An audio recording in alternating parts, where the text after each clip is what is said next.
I know this sounds crazy, but I'm putting a 60-inch cinema inside my tiny narrowboat, and that's just one part of my 2026 plan to live full-time aboard on the canals.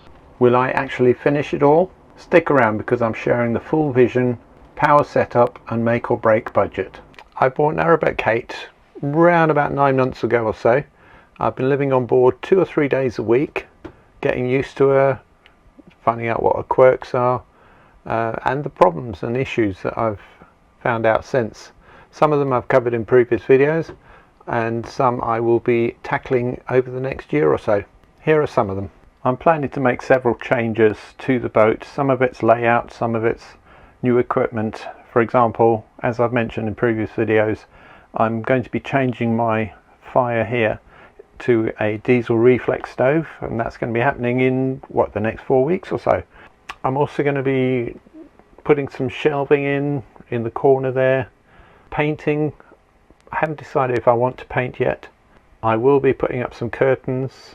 Again, I've mentioned that in the past. There's been a few issues with that, which I'll explain hopefully in the next video. This lounge area, now that I've lived in it for a little while, I do like the couch. Very comfortable. However, I don't think it's really as practical as I would like it.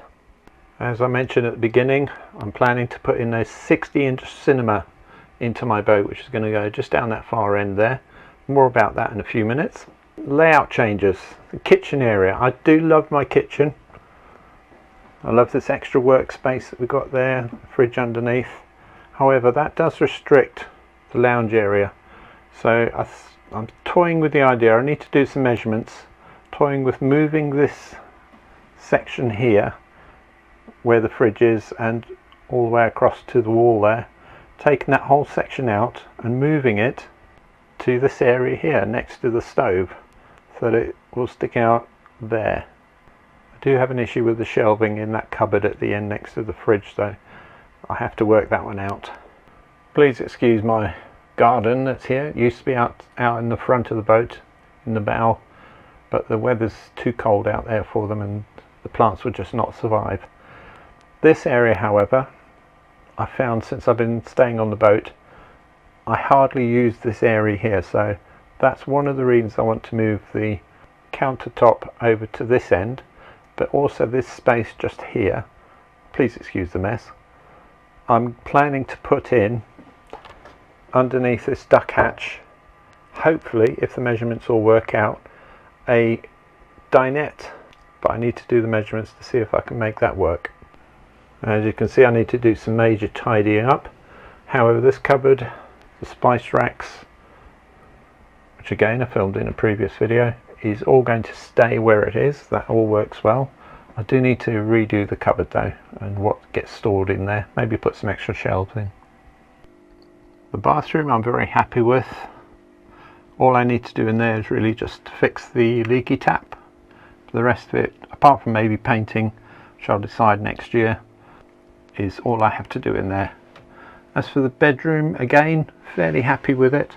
However, this space here that I'm showing you now, there's some shelves there. I really don't use any of that space. So what my plan is, where this bottom bit, which is covering some pipe work, is to build up like a little cupboard, shallow cupboard, to go underneath there, and I'll maybe store some of my clothing in there, you know, the stuff that's small enough to go in that space.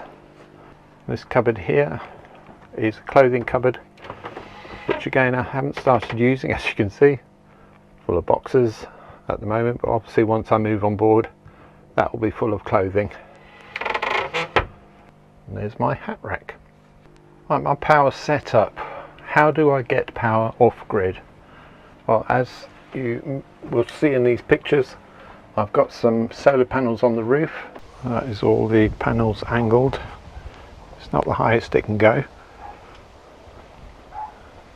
Can go about another 15 degrees or so, but I'm happy with that. Looks good. And I had a new inverter installed, which gives me excellent power and does produce quite a lot of solar power into the batteries. However, my batteries are lead acid and are really not fit for what I would like to do. Now, I do like my gadgets, which is why I say the batteries are not up to scratch. I hope, if I can find the money together, is to upgrade the batteries to lithium ion. However, that's going to cost a lot of money, many thousands of pounds. So we'll see. May not happen next year, but I hope it does. I do like my gadgets. Got my nice coffee machine here, so I can just show you quickly down there. I do like a nice cup of coffee in the morning. I would love to have other gadgets, luxuries I miss, like a dishwasher, a washing machine. I've already said what luxury I would have. Why don't you tell me in the comments, what one luxury would you have in a tiny home? Really? A 60-inch cinema in a tiny narrowboat? Well, I think it's possible. How do we measure screens? Right. You might say I've got a 50-inch screen at home, or a 45-inch or a 36-inch television screen. But how's that measured? Well, what they do is they measure it diagonally. So it's from one corner to the opposite corner at the top. So 60 inches. That is big. Let me just show you this tape. 60 inches is 5 feet. Just there. So you can see that's quite long. Now, how can I actually fit this across the boat? See, it just about fits that way, but then, as you'll be able to see, the boat sort of is at an odd angle. Each side sort of slides in or leans in. So, see, I can actually touch both walls quite easily with bent elbows. So it's not very wide. So 60 inches. I plan to put the screen here because I think it will fit. There we go. So that's the diagonal there. So it can't go very high if I do 60 inches that way, so it's got to be slightly lower than the roof and at a reasonable viewing height. So you can see that should fit in quite nicely there. I've already got a projector, which is fantastic, and in future video I'll show you what that all looks like once I get it all together.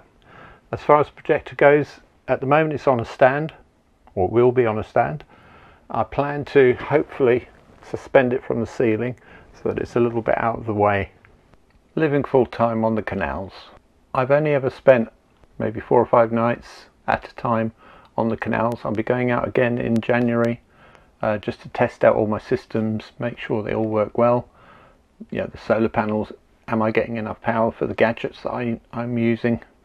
You know, for example, the internet Starlink, that takes 25 watts of power just to run the dish.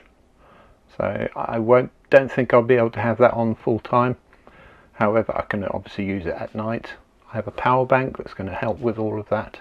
I also want to find out about some of the realities of actually living out there, the good and the bad. Good ones, when the weather's nice, it's sunny, even when it's a bit like it is today, a bit grey, a bit rainy. For me, it's awesome.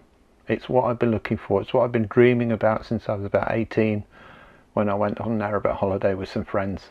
And I've wanted to do this pretty much my whole life, and I'm finally here. And in a few months' time I will be moving out onto the canals, living full time. Some of the bad sides, or I say bad, the less desirable sides: emptying your toilets, that's number one. That can be a pain. For example, I got to the boat here yesterday and I've got 2 cassettes, both were full. So I had to, even though it was raining, I had to get out there, go and empty one of them at least. Shopping is another one. It can be several miles away from the nearest shop, so you can't just pop down to the supermarket, because I won't have a car, so I can't just jump in the car and quickly go and get my milk or whatever it is. I have to plan ahead, plan my meals, make sure I've got stock in the cupboards, dry goods, cans, that sort of thing as an emergency, and then just top up hopefully with fresh foods as and when I can. One of the things which I haven't really talked much about will be loneliness on the canals. There is that potential. However, the boating community is absolutely amazing. Everybody that I've ever met on the canals has always stopped and talked or waved hi. Even walking along the towpath, everybody is willing to greet you. Budgets and timelines, well, the budget is how much money I've got in my account, how much money I can earn from my pensions and anything else. If I can start a business up on the canals, that would be fantastic. Potentially you earning a little bit of money as well to top up things through YouTube, hopefully. So don't forget to subscribe, it will help me. Watch the other videos that I've got out there. As far as when things get done, well, I would love to do everything straight away, but in reality it's going to be over a number of years really. Hopefully the things I've talked about today I'll be able to get done by beginning of next winter maybe. All depends on how much money I've got. The fire, that's already paid for, so that's going to be installed nice and easy. The next and only major thing that I'd really want to do is the batteries, because of the power requirements. I will just not be able to run all my gadgets as and when I would like to. So hopefully I can get that sorted, but as I've said, that's many thousands of pounds which I don't really have to spare at the moment. Smaller jobs I'll get done much quicker once I'm on board, because as I said, I'm only here for 2 or 3 days a week, so it becomes quite difficult because I'm trying to make these videos for you, hopefully to keep you entertained. So going into the new year I'll actually be writing all of this stuff down. I know I've gone through quite a lot with you today, but it's like tiny jobs which I haven't mentioned today which will need doing. So those are the sort of things that I'll write down, put it in a spreadsheet as you do, so that I can tick them off as and when I finish them. That will also help me focus on what I actually want to achieve on the boat in the short term. If you got value from this, tap the like button. It really helps the channel. And if you're still figuring out how to finish those small but essential projects, check out next week's video. I'm finally fitting my new curtains. After a few stop-start problems, I'll show you the whole process.